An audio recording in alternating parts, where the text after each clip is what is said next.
Hey guys, we're back here in our favourite coffee shop with Cllr Carole Da Costa. Carole, I understand that the borough spends millions of pounds every year on delivering care for people in their homes, and this is a growing trend. But you have some real concerns about the quality of care that's being delivered. Tell us about it. Yeah, so currently we are moving more towards keeping people at home because that's better, they have better outcomes staying at home. But we don't have any monitoring of that care that's being delivered, and that's where my concern rises. So we don't know whether it's good or whether it's bad, and I guess as a councillor I only hear about it when it's bad. And I've had stories relayed to me, I've seen photographic evidence, I've been into people's homes, I've seen conditions that carers have left people's homes in. And I also have personal experience from my own brother, who was cared by a company that was commissioned by the Royal Borough, and it was less than good, much less than good. So what we're saying is that the Royal Borough uses contractors, and on some occasions, we don't know how many is the problem, those contractors are failing our residents in as much as they are not delivering the care they should be receiving, and they're failing us as well as individuals in as much as we're paying for services which as a council we're not receiving.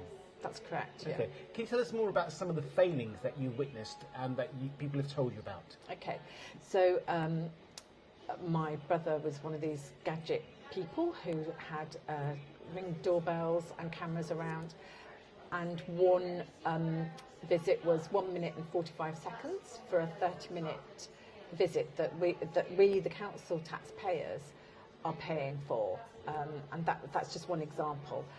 People that are being not being given their medication correctly. So you say they're not being given their medication correctly?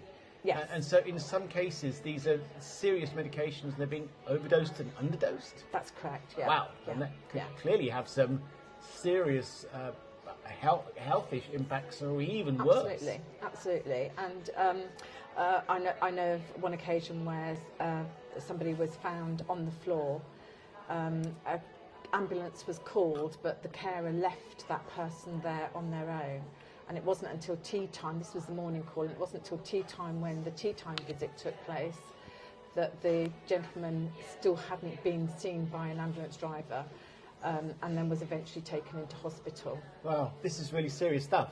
So what are your proposals? What are the West Windsor Residents Association's proposals to deal with this? So the proposal is that we actually invest more into retaining and recruiting social workers so that they are able to do those welfare checks that they're meant to do twice a year.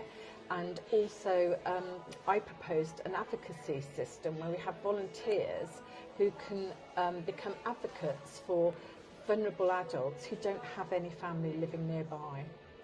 Okay, and that hopefully should improve the quality of care, reassure I suppose, residents, if you're living far away and your loved one is in Windsor or Maidenhead, that the quality of care is good, and also guarantee our council tax stays low, or we have enough money for other services. Or at least deliver good value for money, because we're paying for a service that we're not necessarily always getting.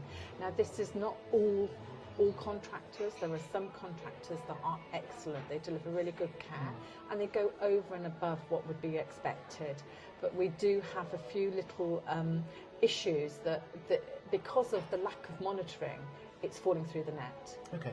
I look forward to hearing from you again soon, and I'm sure residents would like to hear a lot more about this, especially the advocacy services, which sounds as if that could be a real great opportunity for residents to use their skills to help other people. Definitely. Thank you. Thank you.